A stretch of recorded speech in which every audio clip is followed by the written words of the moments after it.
My name is Peter Radford. I'm a speaker and trainer, many years experience in leadership. And I come at this topic of emotional resilience from a personal perspective. 4 years ago, I had a breakdown, and I did so because I had reached a point where I was unable to cope with the day-to-day pressures, stresses of life and work. And that led to a period of time that I had out and a re-evaluation of everything that I was doing. Our emotional resilience is directly connected with our mental health, our emotional well-being. We all have mental health, just like we all have physical health. And just like your physical health fluctuates, you get ill, you get better, in the same way your mental health fluctuates.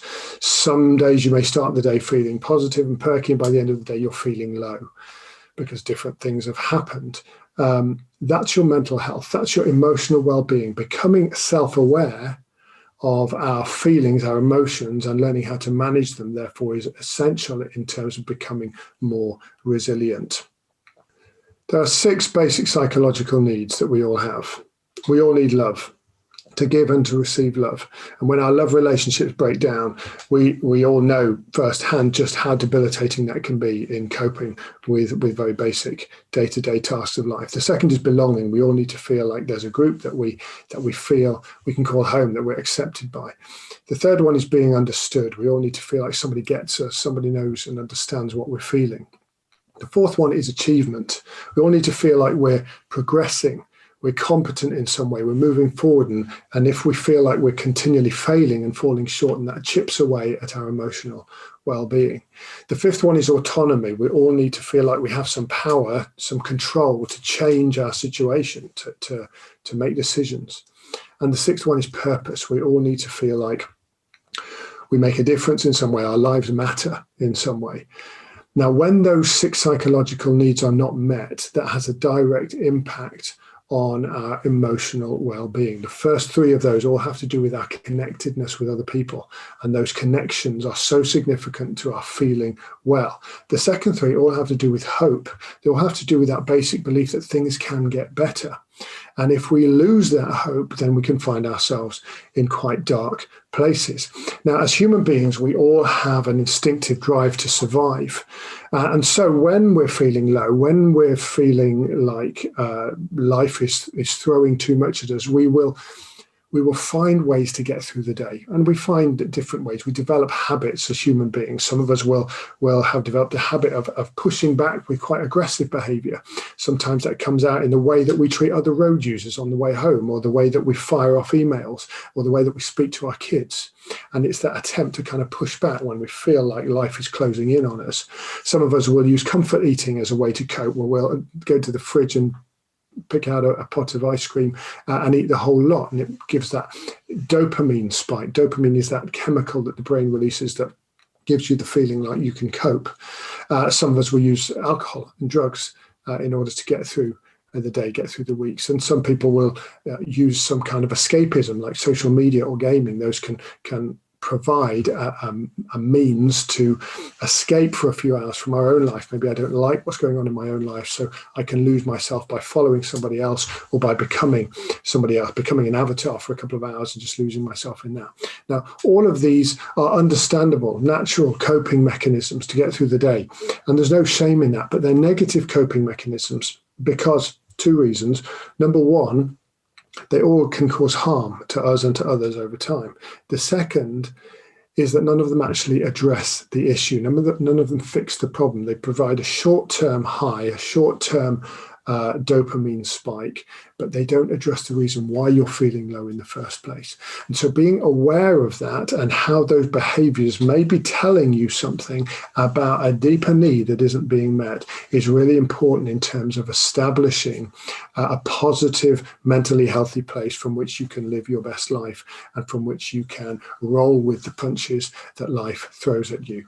Now, our resilience levels dip from day to day, from week to week, depending on what's going on around us. And that's normal, that's understandable. I want you to imagine that your stress capacity is like a bucket, and you have a capacity each day that of how much stuff that you can cope with. And everyday life will throw some things at you, some things that you are planning for, some things that you're not planning for.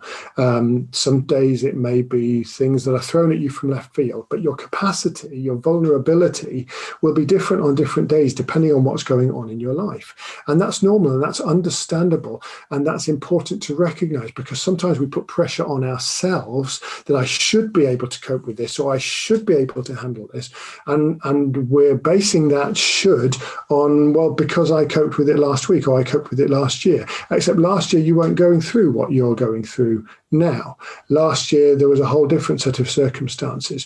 When your love relationships are dysfunctional, when your job situation or your financial situation is vulnerable, that's going to lead to a reduced capacity, and you'll find yourself snapping at the kids or firing off an aggressive email far more quickly. You see, the trick is to never allow your stress levels to get to the rim of the bucket. When they get to the rim of the bucket, that's the point at which you're likely to snap, to allow those emotions to get the better of you, to drive your behavior, and often you will find yourselves resorting to those negative coping mechanisms. So the trick is to learn how to turn on the tap. There's a tap on the side of the bucket. If we can learn how to release that stress, release that emotion, that will put you in a much more positive position in order to deal with your job, with the people in your personal life, and with whatever else is going on in your broader life. One important takeaway from this is to recognize that all behavior is communication. Just as you often act out of your emotions, so the people around you often act out of their emotions.